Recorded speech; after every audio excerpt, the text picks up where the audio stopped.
Hello, I'm Dave Guerra, and well, thank you for watching. And it is that time of the week again, the 5 things I learned this week. What did you learn this week? Tell me about it at Dave Guerra on Twitter. Let's just dive right in. Thing number 1, just when you think you have an employee-employer relationship dispute or issue under control, guess what?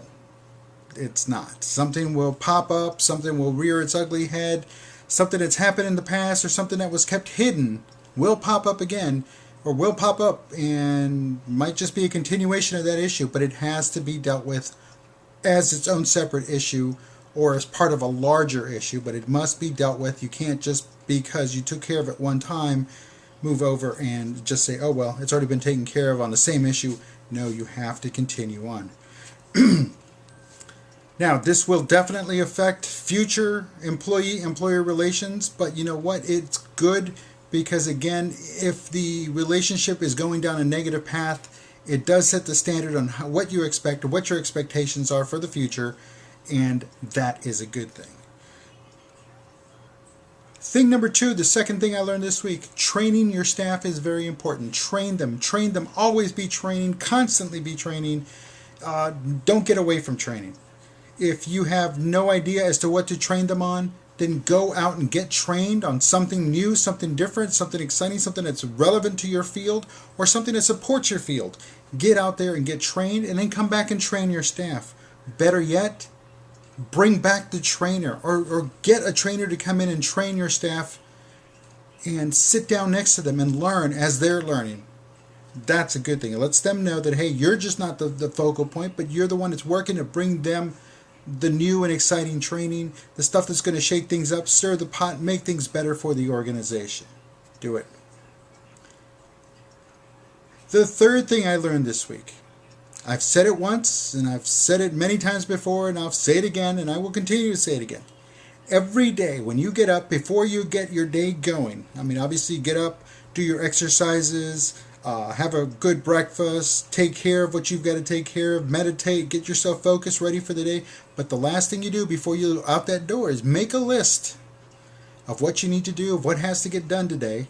Or you could do it at the end of the day, get it ready for tomorrow before you leave the office. But make a list and complete everything on that list. Knock it out.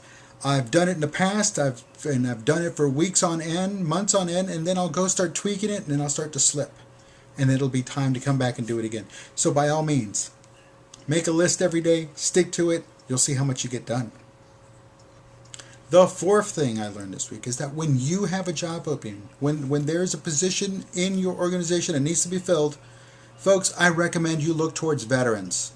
Do what you can. Because for one, well, as a veteran, I know what we can deliver. 2, they come highly motivated, ready to work. They're ready to jump in and pick up where somebody else left off and do better. You know what? And speaking of doing better, they will go out of their way to ensure that they do better, just to say, or to keep the promise they made you, the employer or the hiring supervisor, and says, I'll do a great job. They'll go out of their way to do that great job. I guarantee it. That's just what's in the veteran. So again, if you have a position that needs to be filled, look towards the veterans.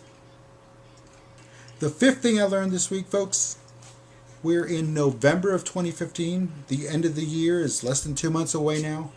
And you know what? It's also going to be that time when we start looking towards 2015 and New Year's resolutions. It is never too early to start planning, setting goals, mission, vision, revising that, getting it under control for 2015. It is never too early. But what also is not too early is if there is something you need to do, and it can be done starting now, starting 5 minutes after you listen to this video, or you finish watching this video, and you can do it, do it. Bang it out. Start on it now, because I guarantee you'll be that much ahead come January 1st. And folks, that's a very good thing. But again, start now. Start planning. Look at what you want to do for next year. Is there a trip you want to take with the family? Is there something on your bucket list that you want to do and knock it off and scratch it off your bucket list? Then now's the time. Start getting things under control. If you got to do something big with the family, a big family trip or family reunion, and everybody's getting together over the holidays, plan now to plan then to do it. There you go. Listen, those are the 5 things I learned this week. What did you learn this week? And I'd love to hear from you. So drop me an email, dave@daveguerra.com, or follow me on Twitter at Dave Guerra on Twitter. So again, until next time, thanks for watching, thanks for listening. We'll talk to you real soon.